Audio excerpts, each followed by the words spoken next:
में हो रहा है दर्द।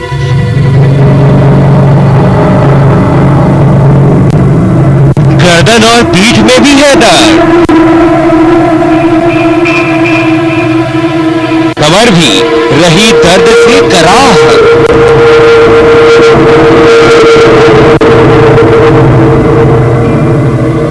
कैसे उठता है शरीर में ये दर्द?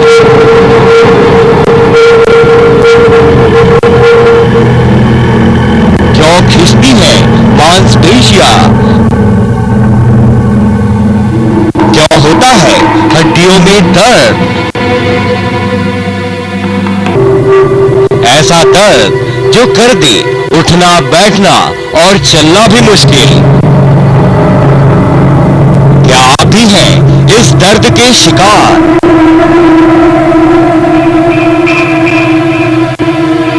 कैसे मिल सकता है दर्द से छुटकारा?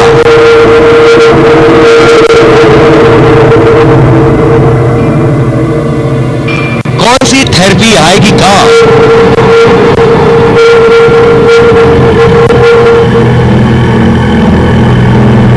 आज हम आपको बताएंगे कैसे मिलेगा आराम दर्द की ओह आहट से।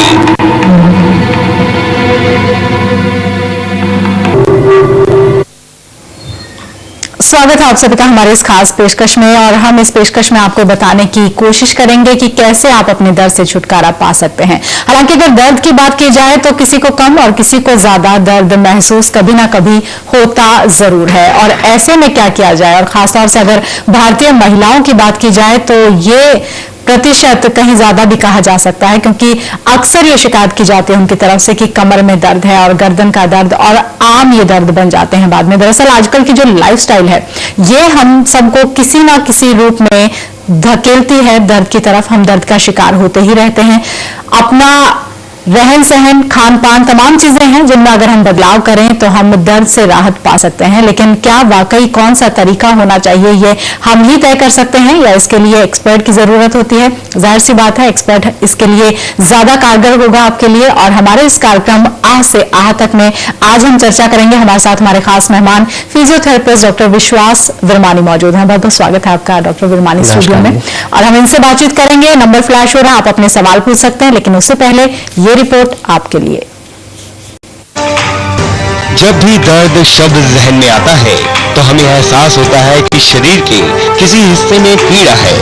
बचपन से लेकर बड़े होने तक हम कई बार उठते हैं, गिरते हैं और लगने वाली चोटों से कराहते हैं।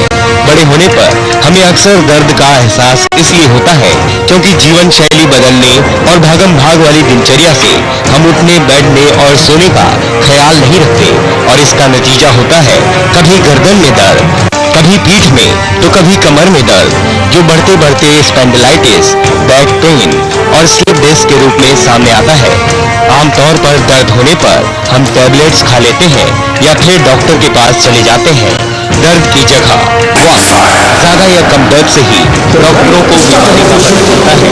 कई बार चोट या हमारी जगह कोई और होती है, जबकि दर्द कहीं और होता है। दिल का दौरा पड़ने पर दर्द धीमी की जगह बाएं हाथ के पास होता है। मनुष्य में दर्द की अनुभूति नुकीली चीजों से घबराने, अंदरूनी चोट, जलने, बिजली के झटकों से होती है। ज्यादा दर्द होने पर शरीर और सांस के आसपास के बारे में पता नहीं चलता। दर्द होने के पीछे सबसे बड़ी वजह होती है शरीर की संरचना के मुताबिक काम न करना और रोज कसरत न करने से मांसपेशियों में शिथिलता का आना। लिहाजा हमें अपनी लाइफ स्टाइल या जीवन शैली में थोड़ा समय अपने शरीर को भी देना होगा, एक्सरसाइज करना होगा और खान पान पर भी नियंत्रण रखना जरूरी है, क्योंकि हिट रहना है तो फिट भी रहना होगा। समय के लिए प्रभजोत कौर के साथ आशीष तिवारी। हमारे साथ हमारे पास मेहमान फिजियोथेरेपिस्ट डॉक्टर विश्वास विरमानी मौजूद हैं। उनसे हम और बातचीत करते हैं। डॉक्टर साहब आपसे ये जानना चाहेंगे, जो रिपोर्ट हमने दिखाई, अमूमन हम कह सकते हैं कि बहुत सारे लोग मिलेंगे जो कहेंगे कि हाँ हमें ये पता है, लेकिन बावजूद इसके दर्द के शिकार भी बहुत लोग होते हैं। वाकई शुरुआत कहाँ से होती है? क्या बड़ी वजह होती है कि दर्द शुरू होते होते यहाँ तक पहुंच जाता है? ये कहना बिल्कुल सही है कि पता तो सबको है, जानता हर एक कोई है कि बॉडी जो है उसको कैसे रखना है, क्या खान पान होना चाहिए, व्यायाम करना चाहिए, पॉस्चर जो है बॉडी का उसको मेंटेन रखना चाहिए, लेकिन कर नहीं सकते। या कह लीजिए कि मोटिवेशन जो है, मोटिवेशनल लेवल जो है, मोटिवेशन लेवल बहुत लो है। इसका तरीका जो है वो यही है कि आप सुबह प्रॉपर तरीके से व्यायाम करें, खाना प्रॉपर डाइट लें और प्रॉपर तरीके से नींद आए। आदमी जो आदमी सोसाइटी का आदमी है 4 से 5 घंटे ही सोता है। 3 आदमियों में से 2 आदमियों को तो रात को आदमी सोसाइटी में नींद ही नहीं आती, सोते जरूर है लेकिन फ्रेश नहीं उठते सुबह। रात को दिमाग जो है वो किसी काम में, किसी और चीज में, इन सभी में बिजी रहता है। एज ए रिजल्ट सुबह की जो फ्रेशनेस है, जो स्फूर्ति है, वो आती नहीं है। सारी मसल्स जो है वो, ब्रेन, सारी मसल्स ये सब स्टिफ ही रहती हैं। 1 हफ्ता हो गया, महीना हो गया, ये इसी तरीके से कई साल निकल जाते हैं। अल्टीमेटली सारी मसल्स स्टिफ हो जाती हैं, बॉडी के अंदर जो लचीलापन है, फ्लेक्सिबिलिटी है, वो कम होने लगती है।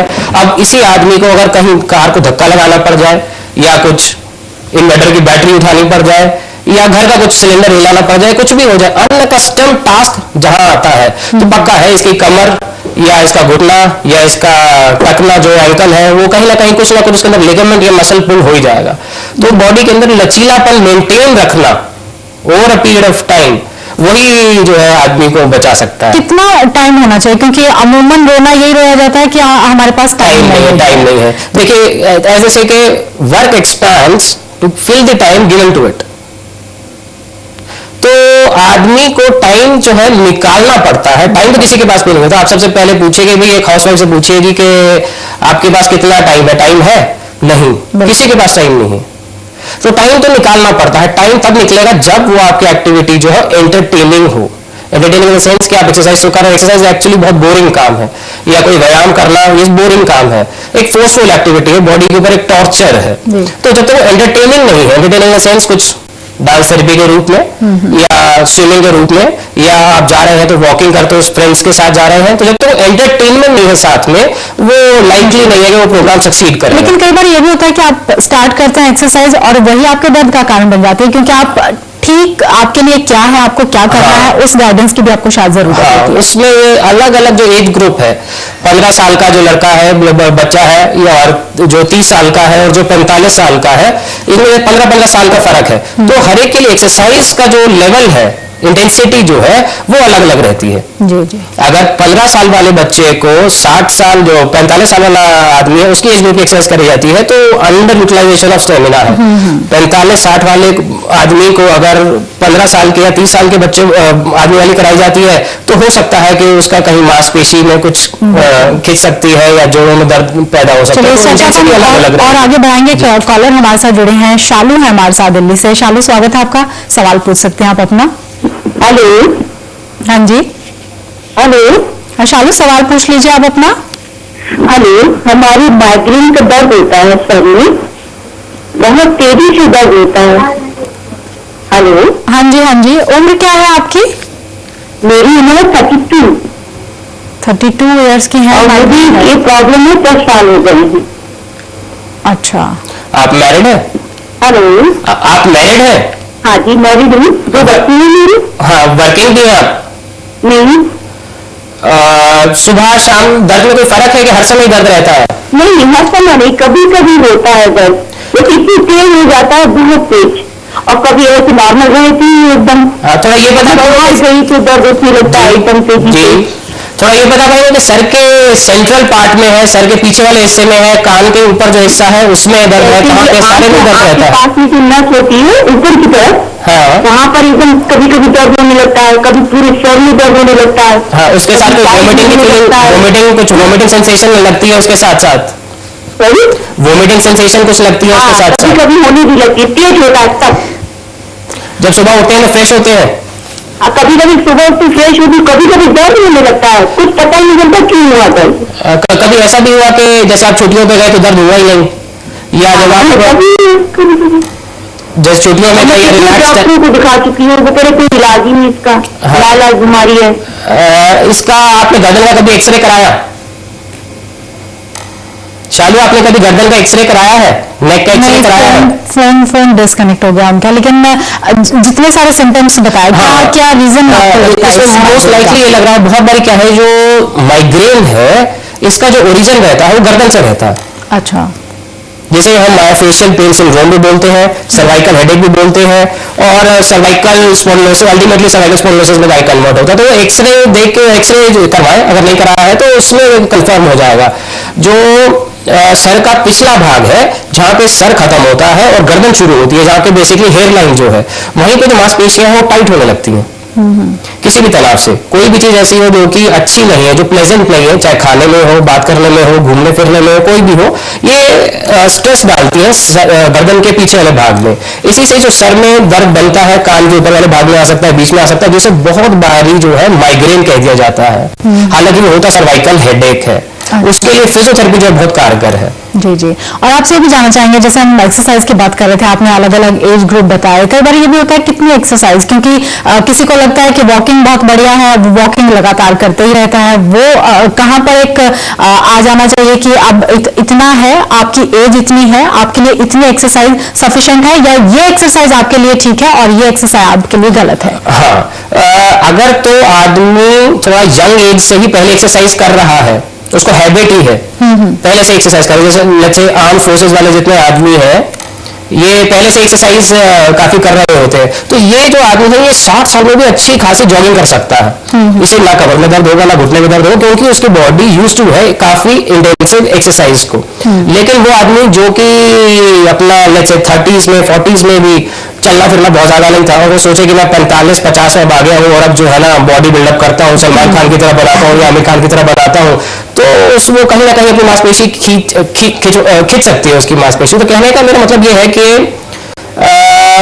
जब भी एक्सरसाइज स्टार्ट करी जाए तो बड़ा ग्रेजुअल इंक्रीमेंट, शुरुआत जो है, जितना आपका पहले बॉडी का स्टेमिना है, जितना लेट्स अगर आप 1 किलोमीटर चल रहे हैं तो हफ्ते में उसे 1.5 किलोमीटर तक ले जाए, अगले हफ्ते में 2 किलोमीटर ले जाए। जी जी। तो आप किसी के कहने से कि आप से, क्योंकि शायद आप अपने बारे में बहुत ज्यादा पता कर सकते हैं और बेहतरीन जज आप अपने हो सकते हैं। एक कॉलर हमारे साथ जुड़े हैं चेन्नई से, कैलाश है, स्वागत है आपका, सवाल पूछ सकते हैं आप अपना। जी आप सवाल पूछिए। हेलो। हाँ जी। हेलो। सुन रहे हैं हम, आपका सवाल पूछ सकते हैं आप अपना। हेलो। हेलो। हाँ जी, सवाल पूछिए आप अपना। वही जी, बोला हमारी बातें। हेलो। जी जी। हेलो। सवाल पूछिए आप अपना, पूरा सवाल पूछिए। वही जी, हमारी बातें है, बाबी की छाती में दर्द होता है, बाबी की छाती में दर्द होता है, छाती में दर्द हो गया तो पूरा पीठ पे पूरा बड़ा दर्द आता है, और उनके शरीर में बड़ा बुखार रहता है बार बार।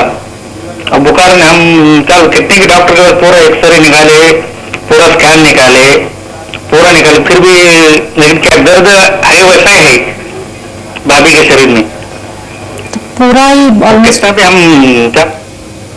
जी एज कितनी है पेशेंट की जिनकी आप बात कर रहे हैं, उनकी एज कितनी होगी? प्रॉब्लम थी, लाइन में डिस्कनेक्ट हो गया उनका भी नंबर, और एज खैर नहीं जान पाए हम, लेकिन जो सिम्टम्स नहीं, ये जो बता रहे हैं कि बार बार फीवर आ रहा है, तो उसमें ये जानना जरूरी है कि भूख भी कम हो रही है क्या, वजन भी घटा है क्या, तो हो सकता है कोई पैथोलॉजिकल कंडीशन हो। इनका जो है पोस्चरल पेन लगता नहीं है, ये इनको जो है ना बाकी सारे बॉडी के टेस्ट, जो इन्फेक्टिव पैथोलॉजी टीबी वगैरह है, इनका टेस्ट कराएंगे तो मालूम चलेगा कि ये इन्फेक्टिव पैथोलॉजी लगती है। वैसे थोरेसिक स्पाइन का एक एक्सरे जरूर कराएं, उसे मालूम चल जाएगा। कई बार थोरेसिक स्पाइन से पेन जो है फेफड़ों की तरफ आने लगता है, आगे छाती में आ जाता है, तो एक एक्सरे और जो पूरे ब्लड टेस्ट है वो जरूर कराएं। जी जी, चलिए जवाब उनको मिल गया होगा। और डॉक्टर साहब यहाँ छोटे से ब्रेक के लिए हम रुक रहे हैं, और ब्रेक के बाद जब लौटेंगे तो अपने दर्शकों को बताएंगे कि दर्द से उन्हें कैसे मिल सकता है आराम। आप चलते रहिए समय के साथ।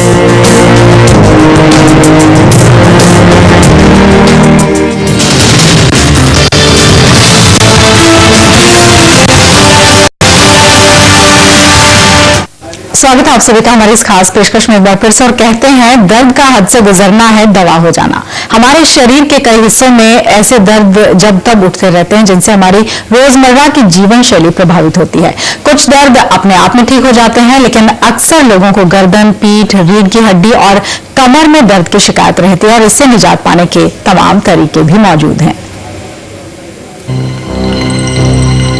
साधारण भाषा में दर्द से मतलब कहीं न कहीं चोट या पीड़ा से है। चोट वाली जगह से नर्व या रीढ़ की हड्डी के जरिए दिमाग तक संदेश जाता है और दर्द का एहसास होता है।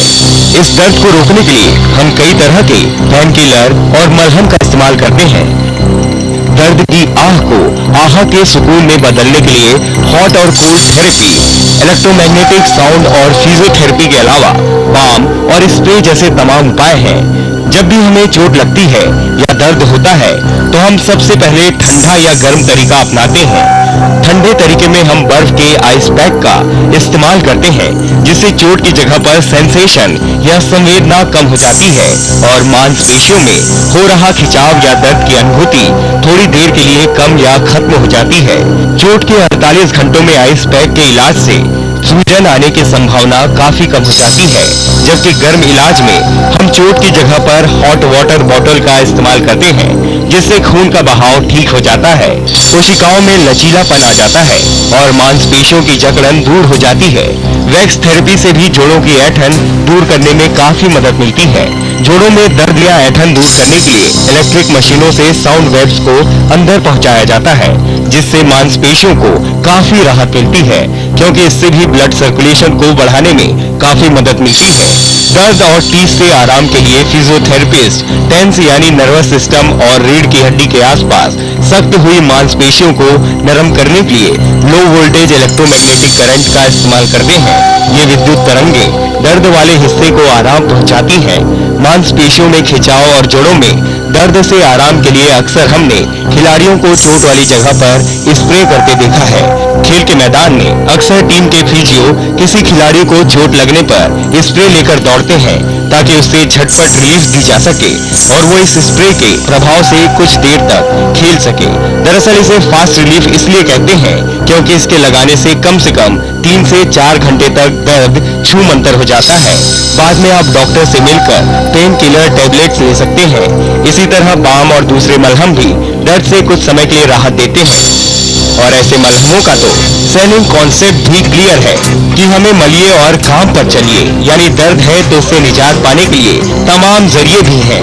बस जरूरत है दर्द को थोड़ा सहने की। समय के लिए राजीव अस्थाना के साथ आशीष। और हम चर्चा कर रहे हैं लगातार कि कैसे आप दर्द से निजात पा सकते हैं। डॉक्टर विश्वास वर्मा ने हमारे साथ लगातार मौजूद है। एक कॉलर हमारे साथ जुड़ी है, चीन से फोन किया हमें निशी ने। निशी, स्वागत है आपका, सवाल पूछिए आप अपना। मेरा नाम निशी है जी। हेलो, सवाल पूछिए आप अपना। निशी, सवाल पूछ सकते हैं आप अपना। ओके, मेरे हस्बैंड 32 इयर्स हैं, उनको बैक पेन बहुत रहती है, फिर घुटने में पेन रहता है और कुछ दिन पहले उनको आगे चेस्ट में भी पेन हो रहा था। मतलब पेन होता रहता है, फिर नहीं भी होता होगा, जब होता है तो काफी सीवियर पेन होता है। तो क्यों है, हमने सारे टेस्ट करा लिए हैं, सब कुछ करा लिया है, तो समझ में नहीं आ रहा क्यों होता है। ये शादी से पहले के दर्द है या शादी के बाद के दर्द है? नहीं, मैं मजाक कर रहा हूँ आपसे। 2 साल पहले मेरी शादी हुई है, तो अच्छा। मुझे अभी ये बात मालूम चली है। पहले तो I don't know, because arrange marriage है। हाँ, नेचर ऑफ जॉब क्या है, क्या काम करते हैं? बैठने का काम है, चलना फिरना मौजूद रहता है? टिपिकल बिजनेसमैन, वो कोई एक्सरसाइज नहीं करते और रात को बहुत लेट भी सोते हैं, सुबह भी कभी लेट उठते हैं और कोई एक्सरसाइज नहीं करते। 32 इयर्स है। ओवरवेट तो नहीं है, वेट कितना होगा? वेट ज्यादा नहीं है उनका, अराउंड 67 to 70 kg है। ओके। इनके आपने टेस्ट वगैरह कराए हैं, कुछ एक्सरे कुछ कराए हैं, छाती का सब एक्सरे? टेस्ट कराए हैं। यहाँ पर एक्चुअली हमारा ईयरली पूरा मेडिकल होता है, तो इसमें एक्सरे सब नॉर्मल निकले नहीं है, बट समझ में नहीं आता कि क्या प्रॉब्लम है। बैक पेन बहुत ज्यादा रहता है और ठंड में तो होता ही होता रहता है। हाँ, और जब होता है तो काफी सीवियर होता है, मतलब कोई टैबलेट दे तो कुछ नहीं होता। ओके। इनको आप किसी फिजियोथेरेपिस्ट को दिखाइए। ये जो जनरलाइज सारी बॉडी के अंदर पेन और एक आ रहे हैं, ये कहीं ना कहीं किसी चीज से रिलेटेड है, जो कि किसी भी डायग्नोस्टिक टेस्ट में नहीं आएगा। हो सकता है मसल स्टिफ हो। ये आप किसी फिजियोथेरेपिस्ट को दिखा के आप चेक कराइए। उसके बाद इन्हें किसी एक्टिविटी में आप इन्वॉल्व करिए। लेट्स अगर कोई प्ले एक्टिविटी में अच्छा लगता है खेलना, कुछ बैडमिंटन, टीटी या स्विमिंग अच्छी लगती है, तो स्विमिंग में फिर इनको इन्वॉल्व कराइए आप। जी, और जैसे डॉक्टर साहब ने कहा भी कि ये जरूरी नहीं है कि आप जो टेस्ट करवाएं उसमें कुछ डिटेक्ट हो पाए, उसमें पता चल पाए, क्योंकि आपका पोस्चर गलत हो सकता है। आपकी बहुत सारी ऐसी छोटी छोटी चीजें हैं जो शायद किसी टेस्ट में डिटेक्ट ना हो, लेकिन आपको वो बड़ी तकलीफ लगातार। थोड़ा सा ये चीज ऐड करना चाहूंगा कि जो डायग्नोस्टिक टेस्ट है, जितने ब्लड टेस्ट है या एक्सरेज है, इसमें पोस्चर का जो है कुछ खास पता नहीं चलता है। बिल्कुल। और जो मसल्स की अगर टाइटनेस है, मसल जो है स्ट्रेचेबल नहीं है, फ्लेक्सिबिलिटी नहीं है, तो उसका जो है ना फिजियोथेरेपिस्ट एक अलग ही तरीके से पूरा मैनुअल मसल टेस्टिंग कर देता है, जिसके अंदर की सारी मसल्स का अलग अलग टाइटनेस, उनकी स्ट्रेंथ, उनका रेंज ऑफ जॉइंट्स का रेंज ऑफ मोशन, वो सारा आ जाता है, जो कि किसी और डायग्नोस्टिक टेस्ट जो है एक्सरे और सीटी स्कैन एमआरआई उसमें आता नहीं है। चलो एक छोटे से ब्रेक के लिए हम यहाँ पर रुक रहे हैं, लेकिन ब्रेक के बाद जब लौटेंगे तो चर्चा को जारी रखेंगे और आप भी अपने सवाल लगातार पूछ सकते हैं और अपने सवालों के जवाब के लिए आप बने रहें समय के साथ और डॉक्टर साहब हमारे साथ मौजूद रहेंगे।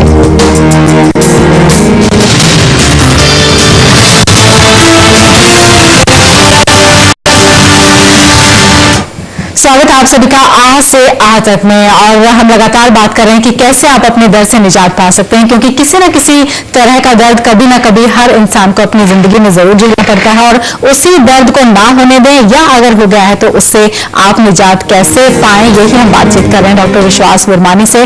डॉक्टर वर्मानी, आपसे ये भी हम जानना चाहेंगे, आपने बताया कि खान पान सही होना चाहिए, एक्सरसाइज आपको करनी चाहिए, एक अच्छा रूटीन आपका होना चाहिए, तमाम चीजें हैं जो आपको हो सकता है कि आपको दर्द आने ही ना दे, लेकिन कई बार होता है कि आपको दर्द हो जाता है, आप यहाँ तक दर्द हो जाता है कि आप सर्जरी तक से गुजरते हैं। तब उन हालात में उसके बाद आपको किन किन चीजों का खास तौर से ख्याल रखना चाहिए? उसमें सबसे इम्पोर्टेंट है पोस्चर का ध्यान रखिए। पोस्चर से मतलब हो गया कि जो उठने बैठने का तरीका है, सोने का तरीका है, गाड़ी ड्राइव करने का तरीका है, खड़े रहने का तरीका है, ये सब, तो या जैसे काम कर रहा है आदमी, ऑफिस में काम कर रहा है, जो बैठने का तरीका हुआ उसका, ये सब बहुत इंपॉर्टेंट है। अगर एक कार कच्चे में चलती है, कभी पक्के उसमें आ जाती है, फिर कच्चे में चलती है, पक्के में आ जाती है, तो पक्का उसका टायर बहुत जल्दी घिसेगा, जो शायद 50,000 किलोमीटर चल रहा था वो 5,000 किलोमीटर में वेयर आउट हो जाएगा। उसी तरीके से अगर बॉडी जो है प्रॉपर पोस्चर में चलती है, प्रॉपर पोस्चर से मतलब है कि हम बोलते हैं जैसे sit tall, stand tall and walk tall, तो आप हमेशा जो है स्ट्रेट रहिए। स्ट्रेट रहने से जो बॉडी के अंदर जो वेयर एंड टेयर है वो बहुत मिनिमल रहता है, घिसती नहीं है जल्दी। अच्छा, घिसेगी नहीं तो सारी मांसपेशियां जितनी भी है वो बढ़िया काम कर सकती है, लंबे टाइम के लिए अच्छा काम कर सकती है। जी जी, चलिए बेहतरीन टिप्स दे दिए डॉक्टर साहब ने आपको, और सीधा चलिए, सीधे रहिए, सीधा खड़े रहिए, सीधा बैठिए, तमाम ये चीजें हैं, बहुत छोटी छोटी चीजें हैं जिनके ऊपर आप अगर ध्यान रखेंगे तो दर्द से निजात आपको मिल ही जाएगी। डॉक्टर साहब, आप आए स्टूडियो में, बहुत बहुत शुक्रिया आपका ये तमाम जानकारियां देने के लिए हमारे दर्शकों को। और अभी के लिए इतना ही, रुकते हैं कुछ पलों के लिए, जल्द हाजिर होंगे, चलते रहिए समय के साथ। और साथ ही आपको दिखाएंगे ब्रेक के पार कहानी सीरियल की, जिसमें हम आपको ले चलेंगे